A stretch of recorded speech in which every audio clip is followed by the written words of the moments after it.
First gear. I think it's time. Palitan na natin ng tambucho to. Ang tahimik, nakakainis. Parang ang sarap sakalin. Grabe yung brake pads. Parang ayoko na mag-brake mamaya. 5,300. Isang piraso lang yun. What? Ang jacket to, 100,000.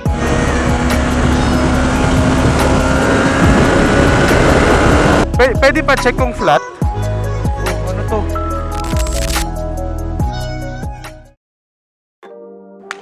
And we are back with another video. So for today, ang gagamitin natin ngayon ay itong BMW S1000R. Ipapa-PMS natin siya, tapos medyo i-compare na rin natin kung magkano ang presyo kapag ito ang gamit natin ng ating XSR 900. So syempre dahil itong mabangis na naked bike ang gamit natin, kailangan natin pantayan ng forma niyan. Kaya gamit natin ngayon ang ating Alpine Stars jacket na pure black lang, tapos yung helmet na lang ang magdadala natin ng ating Shoei X50 na Barcelona. So tara, biyahe na tayo at bakbakin na natin ang S-Lex. Yun o, keyless, unang upo. Boss Jow, have service performed by a specialist workshop. Kaya pupunta tayo ng BMW Daang Hari. Nako, kailangan talaga na ipakat delete to. Walang katunog-tunog. Yun lang ang problema ko dito. Mabangis na 1000cc. Pumuputok pala to, ngayon ko lang napansin. Grabe oh, naka full clutch ako, maandar na. In-adjust daw kasi na airpat yung clutch nito eh, parang sobrang baba. 95 full tank. Yun yung susi niya. Magkano kaya duplicate nun ako pag nawala ako? Mahal siguro. Dati yung lumang Revo namin, naka keyless na rin naman yun. Ay, hindi, remote key na rin naman siya. Doon pa lang parang 5.5 na, naalala ko. Lumang Revo yun years ago. So ito siguro sobrang mahal. Ay, tapos na. Okay, so may gas pala siya. 200 lang. Wala na talagang tunog, no? Minsan talaga parang gusto ko na lang i-surprise si Airpat na. Kay Airpat nga pala to, sa mga hindi nakakaalam. Pagbalik ko sa kanya, naka-cut delete na eh. Grabe yung slack oh, ang laki. Di ba slack tawag dyan? Ang tigas hindi siya yung na-adjust lang ng mabilis. Dito kaya in-adjust. Hirapan kasi tayo eh. Di bali na nga. Ayoko na masyado galawin. Mihirapan lang tayo kapag slow speed. Yung biting point niya ganito. Yung biting point niya nandito. Dapat nandito para hindi ka pagod eh. Alam mo yon, para kapag pipindot ka, dito lang. Pwede na nasa labas lang. Kasi kapag nandito, ibig sabihin lagi ka nakaganto. Diyan ka magko-control. Yun yung mahirap. Anyway, let's go. Nakakapanibago, nakakailang na walang tunog. Time check 9:30. Medyo late na tayo, makarating tayo ng 10 para matapos ng before mga 1:30.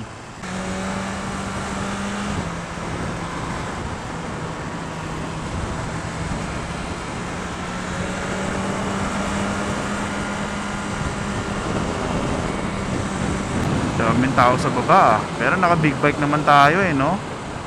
Okay na kaya yan? Dito na nga Skyway. Yun nga, ang bike na to ay halos kompleto na rin sa pagdating sa features. At napakaganda ng quick shifter. My favorite feature sa isang motor. Kaya every time sinasakyan ko to, sarap sarap dalhin Wow.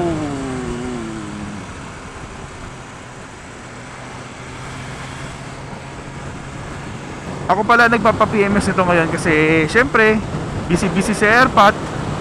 So para win-win, siningil ko siya para i-service natin to. Na alam mo yung pagdating niya sa bahay, okay na agad yung motor niya. Kasi syempre para maka-afford ka ng ganito, magiging busy ka talaga BMW yan So ako na nangangailangan, service lang. At saka panalo tayo dito kasi nakapag-vlog tayo. Pero gusto ko talaga meron ng tunog to. Nakakainis na wala. Budulin ko kaya ulit. Ayaw kasi nun ng yung perfect copy. Meron tinatawag na perfect copy ng mga tambucho. Copy siya pero perfect. Mas mura syempre. Kasi pag ginasa sa mata ng original, nako, mababa 200. Depende pa sa motor din. Sarap ang motor. I-YouTube ko na naman mamaya S1000. Okay. Tapos bubudulin ko yung sarili ko na feeling ko motor ko to, pero hindi naman talaga. Kasi kapag nakakapanood ako nito, ang dami kong gusto gawin. Ayoko nung gray niya, yung stock color, pero yan yung gusto ni Airpat. So hindi natin magalaw. Pero kung ako lang, dun ako sa talagang very loud. Yung papakita niya na, hey, BMW ako bro. Yung ganun ko siya gagawin. Tapos syempre yung tambucho. Palitan na tong mirrors na to. At saka tail tidy. Yun lang, mga ilan ba yun? 3 ba yung sinabi ko or 4? Yun lang muna, okay na eh. Para lang ilabas mo yung pagiging hyper naked niya, di ba? Ang tahimik ng itsura, ang tahimik din ng tambucho. Ang daming satsat, biyahe nga muna tayo. Enjoy lang natin tong S1000. Okay.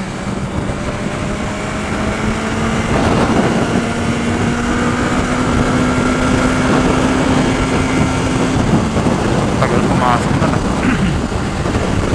Grabe no, 140 na pala agad yun. Sorry Kuya Police.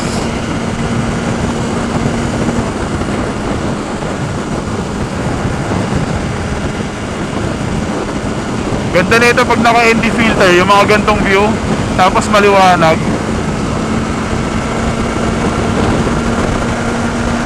MCX or MCS ba yun yung exit natin? Susana Heights. I think it's time. Palitan na natin ng tambucho to. Kailangan ko na i-full budol si Airpat. Ang tahimik, nakakainis, parang ang sarap sakalin. Ay, hirap. Tinatry ko buksan yung visor, kaya ayoko nang nasa gitna eh. Lalo na may camera tayo. Sumusungkit pa ako, para ako nangungulangot.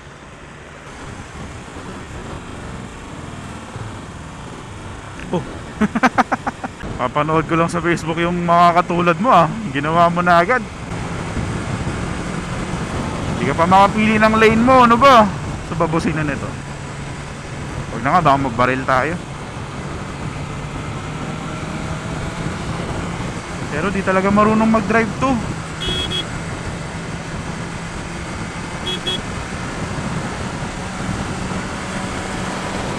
Di naman tayo galit, pero kailangan din natin ipaalam sa kanya na, di ba?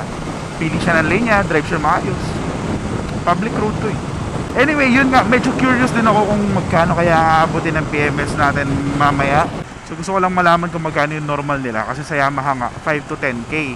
Mga change oil lang yon, tapos labor, ganyan. Dodoble kaya to, BM eh, di ba? Tire pressure naman ang problema ngayon. Check lang ako ng angle ng camera dito, tapos tuloy natin.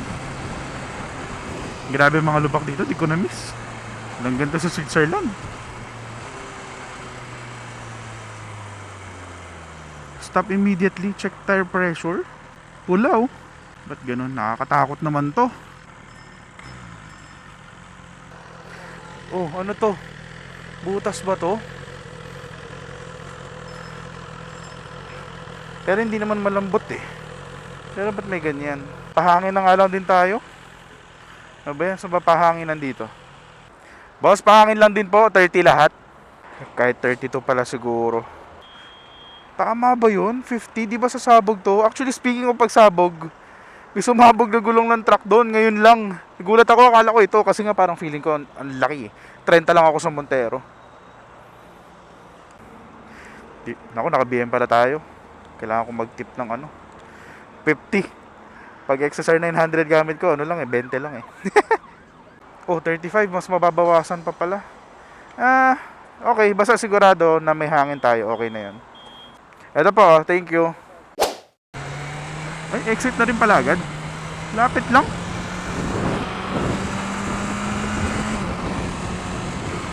Yan, ito yung ito yung sumabog yung gulong sa harap natin kanina lang. Ngayon lang. Hassle. Nako. MC, Susana Heights, Muntinlupa. Patay tayo dyan. Hindi, sabi sa mapa kanan. Patay. Sana tama.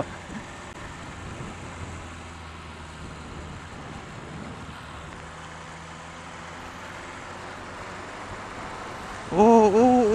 Bakit naman talaga mag-change lane ng hindi klaro?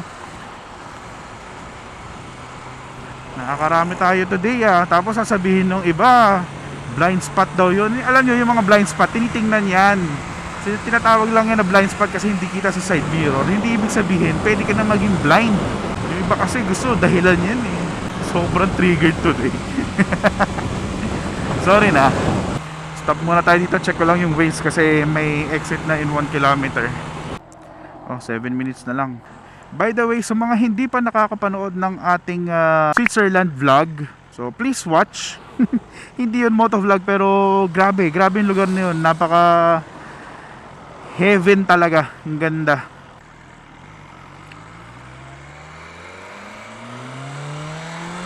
First gear.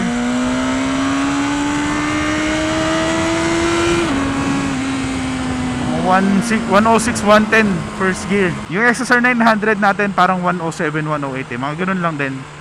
So medyo same lang. Mga kwento ko lang no, yung sa Switzerland. Kahit na 10 days kami doon at kahit na napakaganda ng lugar.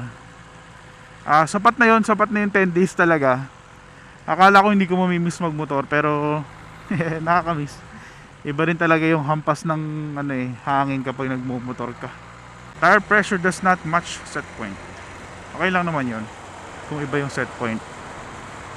May hangin tayo, sigurado yan. Ang init nito.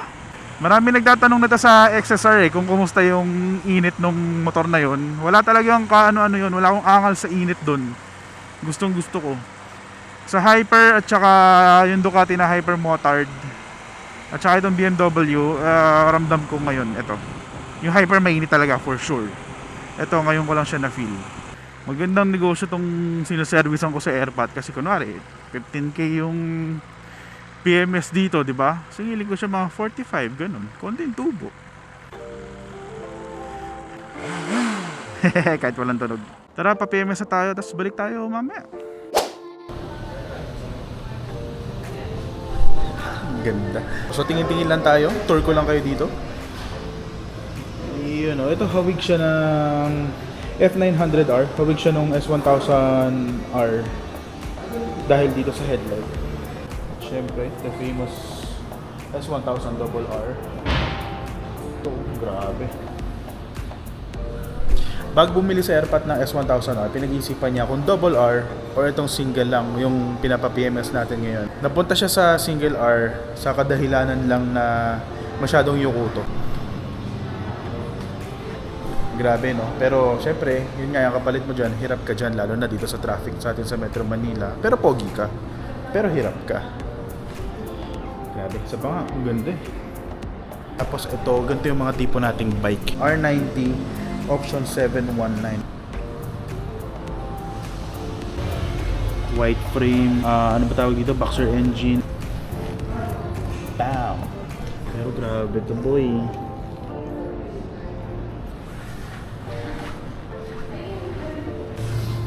So paganda siya, 2 piraso pa lang. Although pag nagpa-vlog ka nga lang, lagi nakaganto yung itsura. Parang dadatingin tayo, makukulangan ka.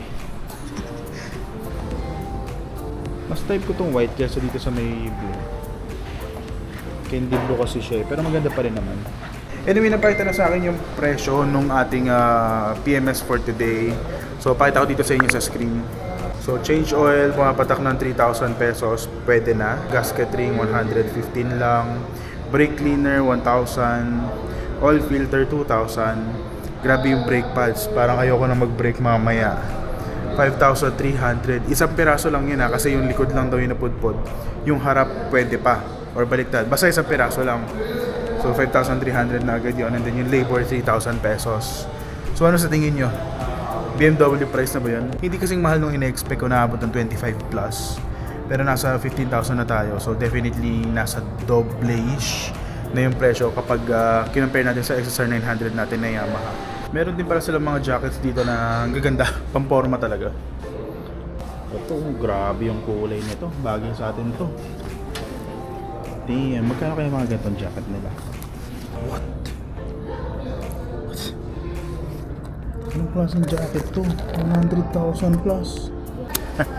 Tapos ito ako proud na sa Alpine Stars ko. Mga 18k. Raincoat. Ay! Umabot pa sa vlog. So, nakikape lang tayo. Kape-kape muna.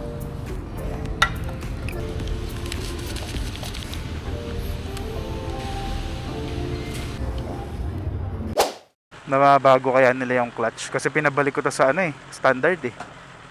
Hindi, ganun pa rin no. Umaandar talaga sa ganun. Weird. Okay, di bali. Ay. Kunan lang natin ng ano, thumbnail. Yan. So yun nga, tapos na yung PMS natin dito sa BMW. So medyo okay pa rin naman. Ang mahal lang ng brake pads, yun yung nagpamahal. Nagulat ako. So try natin hindi magpreno ngayon. Papunta tayo ng Carscoot. Ipapalit natin ng Roll 6. Tapos doon na rin natin imimit sa airpot. Oh, may nag-stop na kotse sa gitna. Ba't ganun? Kailangan talaga alerto ko. Oh. Kita mo yun, nasa intersection siya. Tumigil. Napatigil tayo bigla. Pati yung kotse sa harap natin. Sorry, space. Right lane to continue straight. Right lane to continue straight. And stay on the left. Ano nga palang sinasabi ko? Yes, yung mga peg ko pala. Puti, blue at saka yung usual na BMW color. Kasi parang feeling ko ilang taon na rin naman siyang etong gray and may pagka neon green. Parang pwede na siyang palitan. Tapos yung mugs, papa-candy red ko. Tapos tail tidy at saka side mirror. Yun lang ang bangis na tingnan neto. Ay, yung exhaust syempre. Yun, matic na yun. Bawat hiram ko sa motor na to, mas na-enjoy ko siya. Ang ayoko talaga yung hyper-motard. Pero ito, it grows on me. Yeah. Napunta lang ng Switzerland. Ay, may English ng garaon.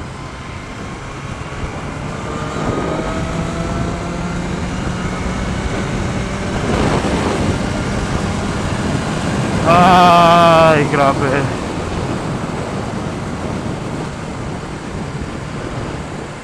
May exit pala dito sa kanan. Buti wala ako dun.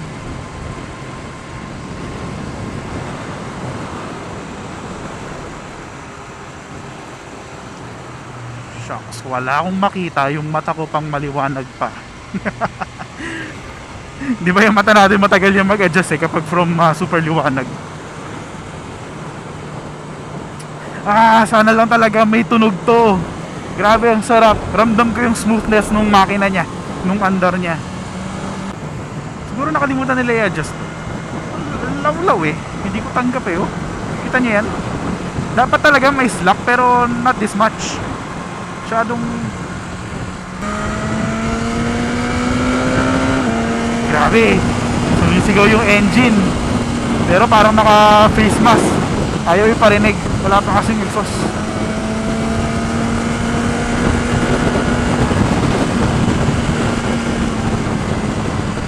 Meron ba sa inyo na mga naka big bike na hindi na kayo nagpapa-PMS sa kasa? Yung meron kayong trusted shops?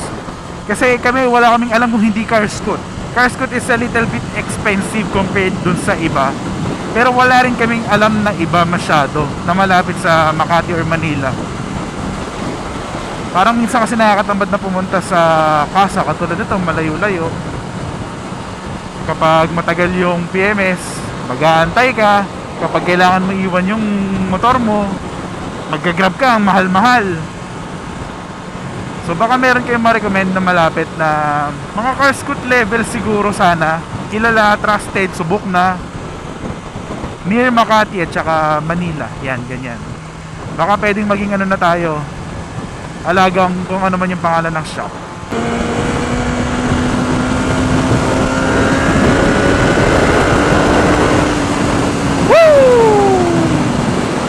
Sarap be. Sarap magmotor be. Naka BM pala tayo. Kailangan. Sarap magmotor bro. Ah!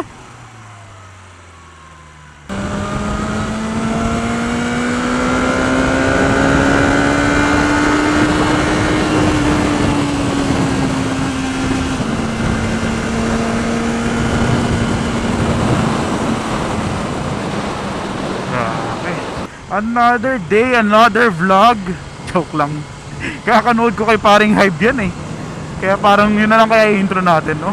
De, joke lang. Stick tayo dun sa original natin ay. And we are back with another video. So, yun ang ano, True Doma Moto. Actually, mas gusto ko yung mga ganitong traffic eh. Kesa yung, ito pala yung Honda Driving School. Okay. Malayo-layo rin pala. And minsan sabi ko, gusto ko yung ganitong traffic kasi parang naglalaro ka lang kapag nagmumotor ka yan. Ganyan ka. Mas gusto ko to kaysa doon sa pabilisan. Napapagod ako sa pabilisan eh. Siguro dahil sa hangin. Tsaka mas may takot na rin ako ngayon. Ayokong matapos ang buhay ko sa pagmumotor, alam mo yun. Oh, kakasabi ko lang, di na ako nakapagbusina, di ko alam. Pareho kami ng ginawa, nagkasabay. So walang sama ng loob.